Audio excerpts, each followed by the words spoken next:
না স্যার, মানে আমি এমনি বললাম, আপনি আমাকে যেখান থেকে খুশি ছড়া ধরতে পারেন, বইয়ের বাইরের ভেতরের যেখান থেকে খুশি ধরতে পারেন, কোনো চাপ নেই।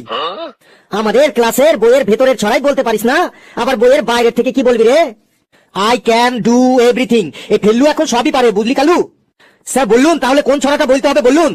নে তুই পাখি নিয়ে একটা ছড়া বলতো। স্যার পাখি নিয়ে বলছি, স্যার বলছি।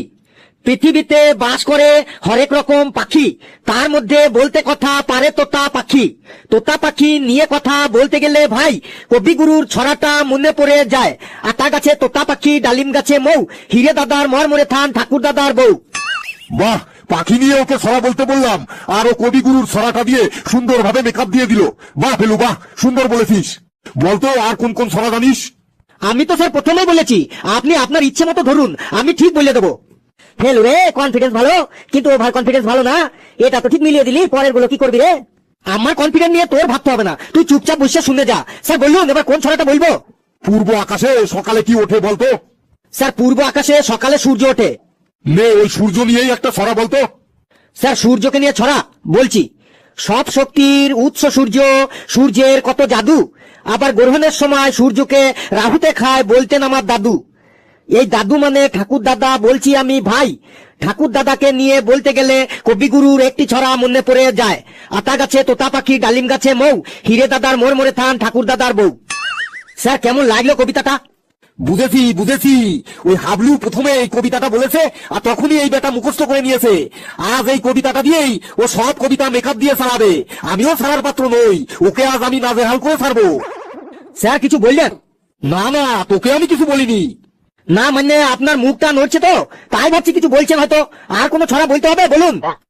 তাহলে ওই মানুষ দিয়ে একটা ছড়া বলতো। স্যার মানুষ দিয়ে ছড়া বলছি।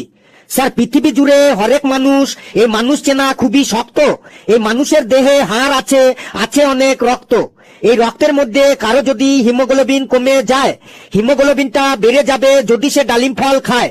এই ডালিম ফলের কথা আবার বলতে গেলে ভাই কবিগুরুর একটি ছড়া মনে পড়ে যায়। আতা গাছে তোতা পাখি, ডালিম গাছে মৌ, হিরে দাদার মরমরে থান, ঠাকুর দাদার বউ। স্যার ঠিক হলো তো ছড়াটা? কি সাংঘাতিক রে বাবা, এতদিন জানতাম অঙ্ক অনেক সময় গোজামিল দিয়ে মেলানো হয়, এ বেটা তো দেখছি ছড়াতেও গোজামিল দিয়ে ঠিক মেকআপ দিয়ে দিচ্ছে। নে বাবা, খুব ভালো হয়েছে। আর কোনো ছড়া ধরবেন স্যার? এবার ওকে এমন একটা বিষয় নিয়ে ছড়া বলতে বলবো, দেখি ও এর মধ্যে কবিগুরুর ছড়া কিভাবে নিয়ে আসে।